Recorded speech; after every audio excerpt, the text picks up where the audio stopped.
Greetings, petrolheads. Welcome back to Automation, the car company tycoon game. Today, while I was asked to make a sort of hardcore version of the Marina Flicker, so I guess 3 years after its first introduction would be a good point in time to do that. So we're gonna be cloning the regular car. And yeah, we're gonna be doing this together. So we're gonna advance to 2002, and then, I mean, what should I really change about the exterior? It's already pretty like aggressive, but I mean, I could do a little something. I could have this be small. Oh, those are just vents too. I thought that was a grill, but okay. Wait. Yeah, there we go. That's how it was. And again, no, I don't think I want to do that much more here. Unless I want to, like, make these less long and then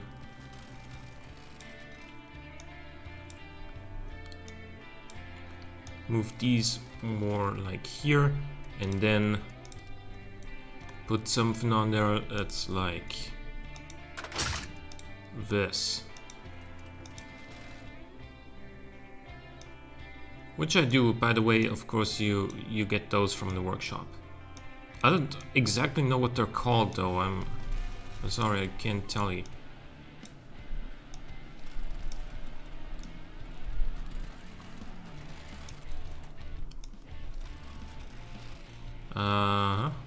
No, that's too far. Too much distance between each of them. More like this, perhaps. Yeah, okay. And then perhaps we would also fit a little vent in here.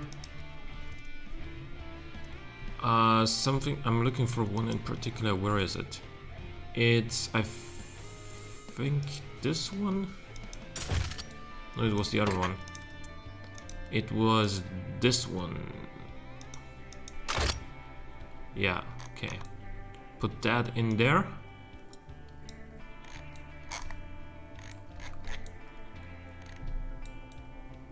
Alrighty. I mean, with the fact that we're working with a 1.4 liter turbo engine, I don't think we need much more cooling than what we have now. Do we want to change anything about the rear end? I don't think we do necessarily. Or we could, of course.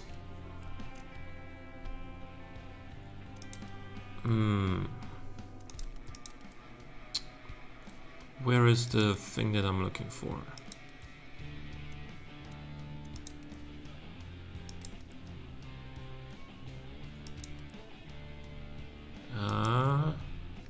This right here.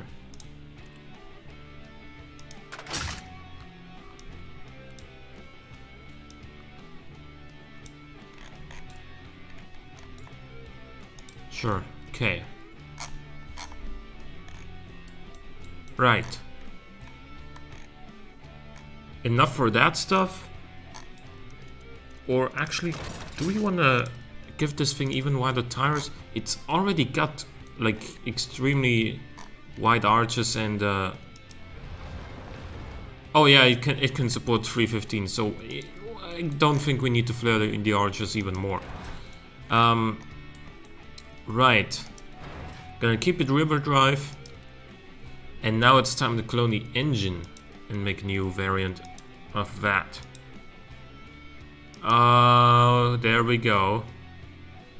Got the little arrow again, but we're gonna try that again, and gonna try to select this. Okay, now it works. Gonna advance to 2002.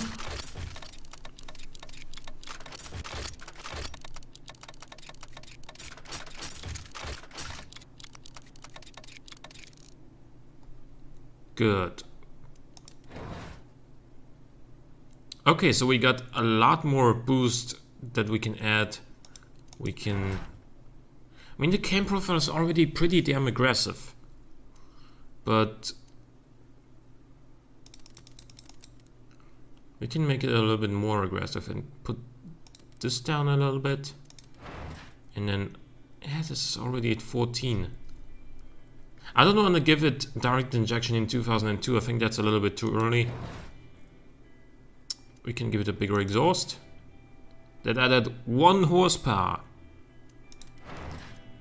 And yeah, now let's increase the boost. Can't really do it for very much though. Wait, what are we running here? What's the air?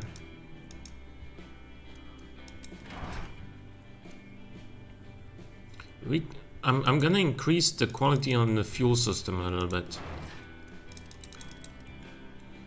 224 horsepower.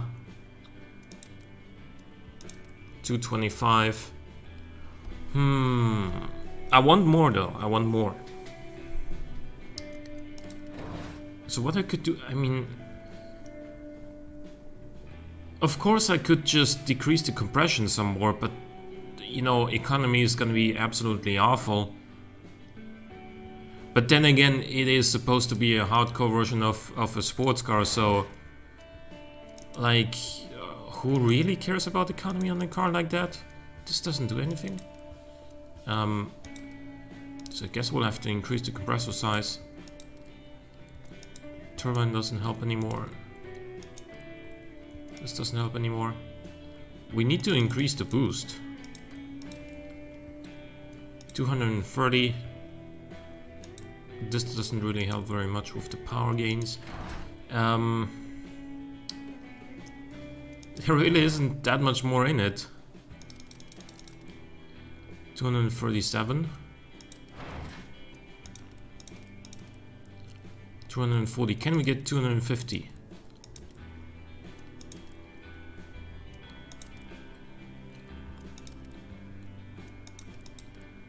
This doesn't help. 245. Come on now. We can do this. If I increase this by 1 or 2 points and then give it a little bit more boost again. There we go. 250 horsepower, 175 pound-feet of torque. Pretty interesting torque curve. Interesting torque curve for sure, but yeah, 40 more horsepower when the car was already pretty damn quick. And it's still really light. Yeah, that's certainly gonna be... we're also gonna be giving this thing a sequential gearbox, a 6-speed single clutch sequential. You know, sort of rally style. And then... we're making such little wheel spin. God damn. We can run this thing on 18-inch rims.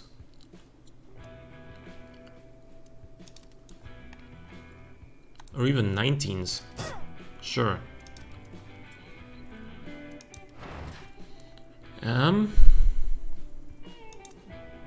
That doesn't help.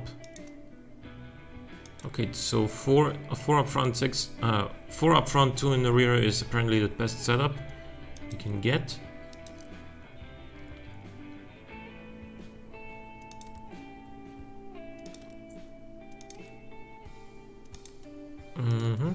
And then 300 up front, 270 on the rear. I am gonna give this thing an active wing, which actually decreased its top speed, funnily enough. Whoa, we need a lot less cooling than we're currently making.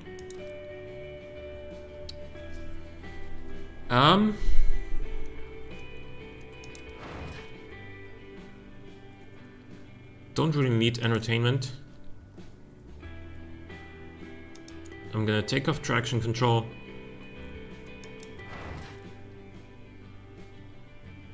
Um,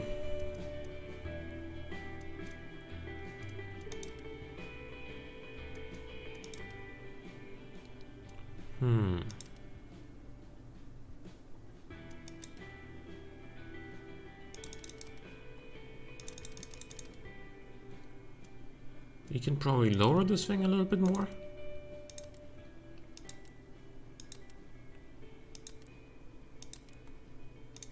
Yeah, no, let's keep it here. And then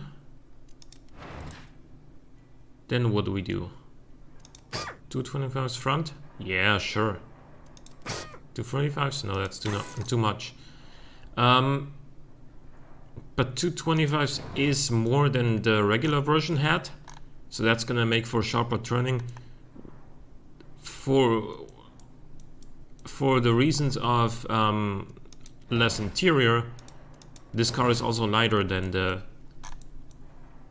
standard version, although that only weighed 911 kilograms, right? I remember that. So this is 1 kilogram lighter, but it has 40 more horsepower and it's got a faster gearbox. So 4.1 seconds, 0 to 100, 265. We're not making any downforce, weirdly enough.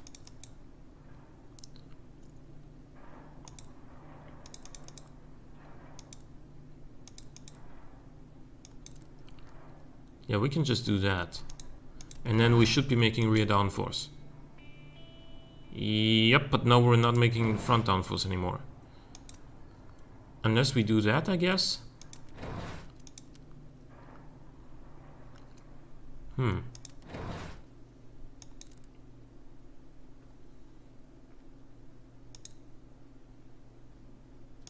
Let's keep it here. We're at 255 km/h top speed right now. We got a decent amount of downforce. Let's see what this would do on the effort track.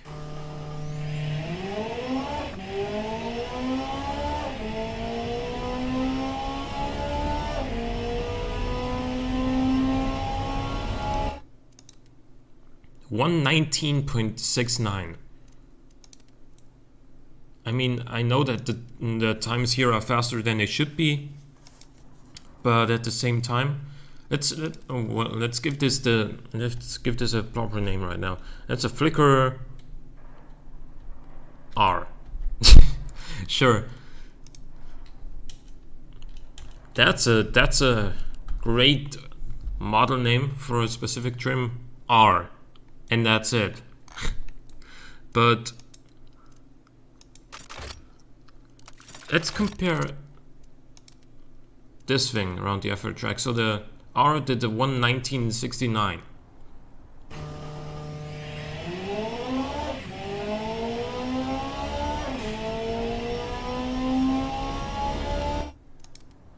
$122.39. So this car is already fast. Let me tell you that. But this one is almost another 3 seconds faster around the effort track.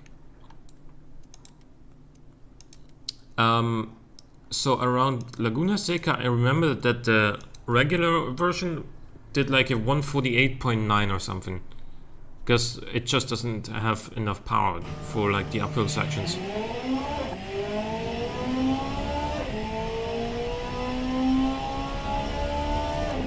And this also isn't the most powerful engine ever, so 144.55, so it's 4 seconds faster around Laguna Seca.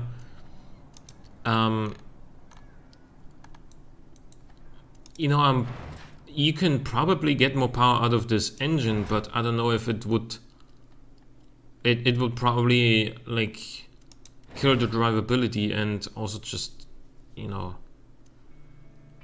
and the economy, because of course 13.8 is still relatively lean. You can go higher than that, but then again, this is a four-cylinder car. This already uses, you know, almost 11 liters per 100 kilometers, which for a 4-cylinder is quite a lot. And well, I don't know. I don't know how far we're gonna be taking this.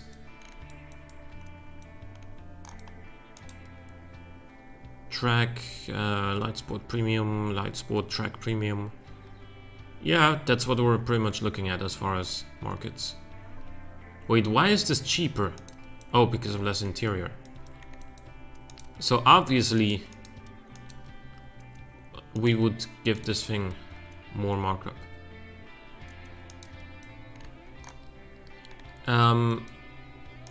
Let's also see what it does in the quarter mile. We haven't tested that yet, have we?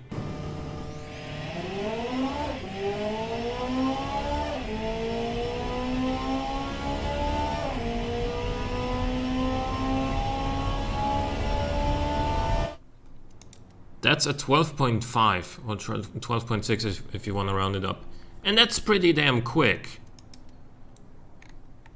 You know, a Shelby GT350 did it in 12.4 the quarter mile, and this is almost as fast as that car. And the Shelby has, or it's actually a Ford. It has more than twice the power. So, yeah. Not too shabby. What else is there that we could do? We could... Actually, you know what? Let's go over all of this again. We could give this thing wider front tires and then increase like rear camber. Yep, okay. That should make it turn a little bit harder, which should make this time better.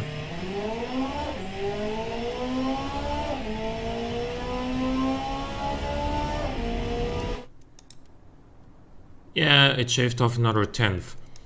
But what I'm really curious to find out is whether or not this is as good down Haruna. What's it called? Haruna downhill. Okay, this track. I remember this. The regular version was like a 440 something, but I don't remember what that something was.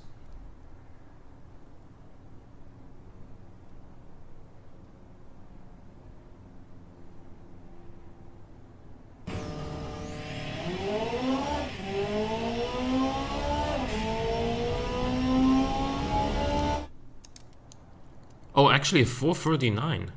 Goddamn.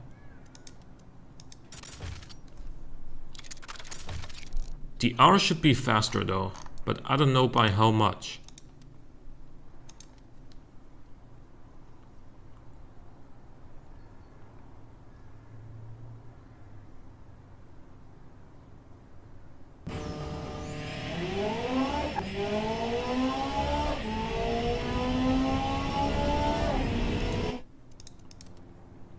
.432, so 7 seconds quicker down here. And, or more like 6.5, but still, it is a lot faster down here as well. It is also worth noting that now that we've increased the front tire width and the rear camber, it is about 7 kilograms heavier now than the regular version. So what? Alright, considering that we didn't really change anything in a way that would add a lot of extra costs, this would still be relatively affordable compared to some, you know, 2002 proper supercars, like say a Ferrari 360 or something. Sure, the 360 has a higher top speed, but as far as performance goes, 0 to 100 and like you know, on-track performance, this thing wouldn't be very far off, but it would be a hell of a lot cheaper. So let me know what you think. Hope you guys enjoyed the episode. Leave a like or a comment if you did. Thanks for watching. I'll see you next time.